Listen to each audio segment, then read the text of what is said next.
Salut, je vous retrouve dans un nouveau tuto. Cette fois-ci, on va parler des nouveautés de Corona Renderer en version 11 à l'intérieur de 3ds Max. Parmi les nouveautés de cette version 11, on va commencer dans un premier temps par la tilemap, qui va vous permettre de créer des textures de carrelage ou encore de sol par répétition. Vous allez voir que cette texture est assez complexe et va vous permettre d'aller quand même assez loin dans la création et la transformation de vos sols. On verra aussi la edge map, qui va vous permettre de créer des effets de masque à partir des bordures de vos géométries, donc des arêtes. C'est quelque chose que vous allez pouvoir utiliser pour créer des variations de couleurs ou encore l'utiliser à l'intérieur d'un layer material pour créer des masques.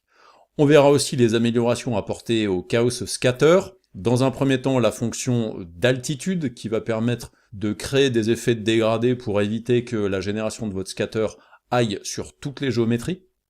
Ce sera l'occasion aussi de revoir la fonction slope à l'intérieur du scatter, et aussi le scatter bénéficie maintenant d'une fonction lookat qui va permettre de faire en sorte que les réplications faites par le scatter regardent tous dans la direction d'un objet spécifique. On verra aussi des petits outils supplémentaires qui ont été rajoutés et qui sont maintenant en plus de la barre de Corona et la barre de Chaos déjà connues. Donc ce sont les Power Tools, dans lesquels on va retrouver divers outils, l'Object Replacer qui va permettre de remplacer des objets par d'autres, le Pivot Placer qui va vous permettre de repositionner le point de pivot d'un ou de plusieurs objets, le Transform Randomizer qui va vous permettre de faire des modifications en rotation, en position ou en échelle de manière aléatoire par rapport à des valeurs minimum et maximum que vous pourrez donner, le Scene Cleaner pour vous permettre de nettoyer certaines données à l'intérieur de vos scènes 3ds Max, et le Selection Randomizer qui va vous permettre, à partir d'une sélection, de sélectionner qu'un pourcentage de cette sélection-là ou qu'un certain nombre d'objets dans votre sélection.